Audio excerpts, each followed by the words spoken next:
Berbagai cara dilakukan untuk mendamaikan antara Hamas dan Zionis Israel, diantaranya melakukan gencatan senjata. Namun kerap kali Israel melanggar kesepakatan yang sudah disepakati.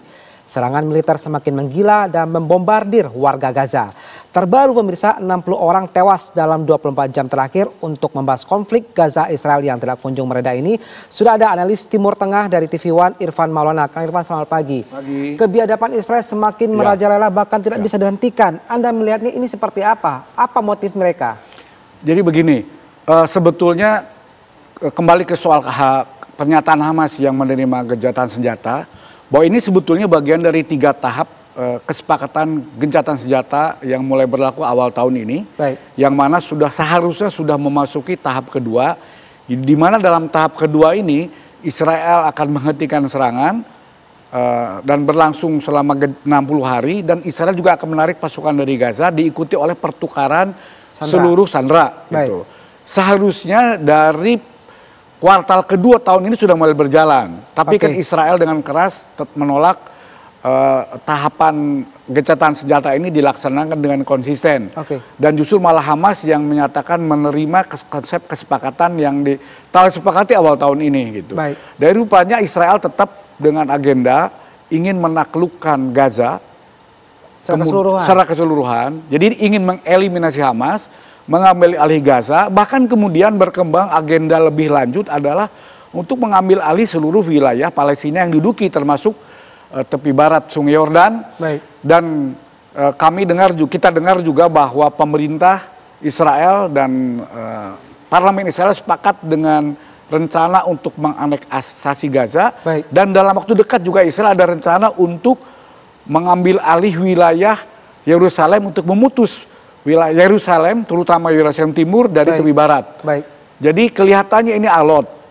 Sampai saat ini Israel memang belum menunjukkan reaksi atas pernyataan Hamas, tapi gelagatnya Israel akan menolak. Baik, kenapa menolak? Apakah memang identik dengan sikap yang selalu ingkar janji apa bagaimana? Jadi di mata kelompok garis keras Zionis yang saat ini berkuasa, wilayah Israel saat ini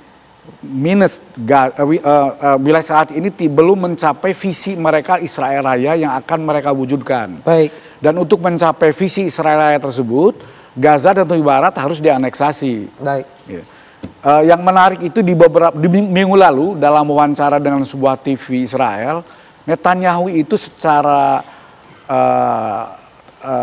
terjebak dengan pertanyaan si presenter tentang bagaimana pendapat dia tentang Eretz Israel, Israel Raya. Netanyahu walaupun agak kikuk menjawab bahwa itu memang sesuai dengan visi dia, yang ingin dia capai dalam hidup dia. Itu menunjukkan bahwa Netanyahu sendiri secara pribadi dia sendiri mendukung visi Israel Raya sebagaimana visinya kelompok Zionis garis keras yang ingin mencaplok Gaza dan tepi barat, seluruh wilayah yang dulu dalam visi mereka sebagai wilayah kerajaan Israel meliputi Yudea dan Samaria, yang memang pusatnya intinya ada di tepi barat yang dikuasai oleh Palestina, yang dalam status pendudukan Israel, dan itu pendudukan Israel itu sudah dinyatakan ilegal oleh Mahkamah Internasional dan harus dikembalikan ke Palestina, dan juga bertentangan dengan semua resolusi PBB yang menyatakan bahwa Israel harus menarik diri dari seluruh wilayah yang diduduki Israel sejak perang tahun 1967, yaitu Gaza dan tepi barat Sungai Yordan, termasuk juga dataran tinggi Golan. Yang itu justru bertentangan dengan visi Israel Raya, yang karena dalam keyakinan ideologi mereka, pusat dari Yudea Samaria itu, kerajaan Israel kuno yang mereka akan bangun lagi, itu pusatnya memang di tepi barat. Kali situ ada Yerusalem, ada Nazaret, Bethlehem, dan Nablus, Hebron, wilayah-wilayah yang menjadi inti pusat Israel Raya masa depan. Kang, menarik nih ya. Kemarin kita menerima informasi bahwa Hamas sepakat menyetujui proposal baru ini. Sebenarnya apa yang membuat proposal ini berbeda dari proposal sebelumnya sehingga Hamas menyetujui? Begini, sebetulnya ini mungkin juga ada tekanan dari dunia Arab ya. Setelah dunia Arab setelah terdeklarasi state to state, setelah negara-negara Arab mendeklarasikan koalisi global untuk Palestina merdeka bulan September tahun lalu, yang mana arahnya nanti akan deklarasi internasional untuk dukungan two-state solution yang rupanya menarik dukungan besar dunia internasional termasuk negara Eropa. Gitu. Hanya saja memang ada tekanan, ada kompromi di mana negara-negara Eropa, negara-negara Barat yang baru-baru ini menyatakan dukungan two-state solution menyodorkan syarat untuk pelucutan senjata Hamas dan pemerintahan bersatu Palestina.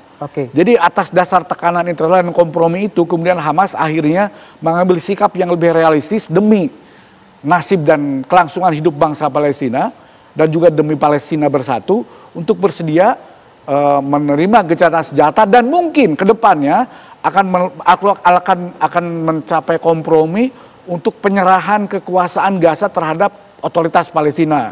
Saya anggap ini kemungkinan ya. Itu sikap bulat Hamas atau apakah ada faksi-faksi lain di Palestina juga ikut setuju dengan Hamas? Ini bagian dari proses. Saya kira di internal Hamas juga ada perdebatan alot. Jadi jangan lupa bahwa faksi militer perlawanan Palestina itu bukan cuma Hamas.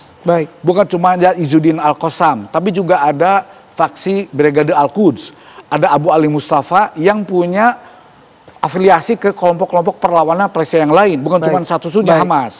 Nah, bisa jadi ini sedang dalam proses alot di internal Palestina untuk menyatukan sikap, untuk menghadapi sikap garis keras, sikap brutal dan keras kepala Israel. Yang mau tidak mau, satu-satu pilihan itu adalah bangsa Palestina dari semua faksi, kelompok perlawanan, dari semua golongan untuk bersatu. Satu secara adalah menerima syarat gencatan senjata dan menyatukan Gaza dan tepi barat dalam satu pemerintahan bersatu karena ini yang didukung oleh dunia internasional. Bagaimana dengan peran Amerika dan Eropa dalam isu ini, Kang? Dalam isu ini Amerika dalam posisi masih ambigu ya. Karena di Amerika, di pemerintahan Trump sendiri ada pergolakan, perdebatan keras. Kelompok yang kelompok garis keras Israel yang mendukung pencaplokan Gaza dan tepi barat dan kelompok yang menolak opsi itu. Ini ada pertarungan di internal. Sementara Trump sendiri saat ini sedang disibukkan dengan persoalan Rusia dan Ukraina. Nah, sementara itu negara-negara Eropa satu persatu dalam posisi mendukung koalisi global two-state solution setelah Perancis, kemudian nanti Inggris, kemudian juga beberapa negara lain seperti Norwegia, Swedia, Spanyol, Irlandia, yang bahkan negara-negara Barat yang lain yang nanti semua akan termasuk Australia, Kanada yang akan deklarasi bulan September nanti untuk mendukung Palestina. Untuk mendukung Palestina dalam konsep two-state solution dan satu pemerintahan bersatu Palestina, tepi barat dan Gaza. Kang Irfan, kita melihat bahwa banyak sekali ya tekanan-tekanan kita ketahui. Apakah kesepakatan ini benar-benar bisa menghentikan perang atau hanya sekedar jeda taktis? Saya melihat ini ada dua kemungkinan bagi Israel dan Hamas. Israel ini mungkin jeda taktis. Selama yang masih berkuasa di Israel adalah kelompok garis keras pro-Israel Raya. Selain Netanyahu ada Bezalel Smotrich dan Itamar Ben-Gvir yang memang berambisi mewujudkan Israel Raya dengan menyatukan Gaza, tepi barat dalam sebuah negara Israel yang bersatu dengan ibu kotanya Yerusalem. Ini akan seolah-olah ini hanya sekedar jeda taktis. Tapi jangan lupa di dalam negeri Israel sendiri tekanan terhadap rezim itu sangat keras.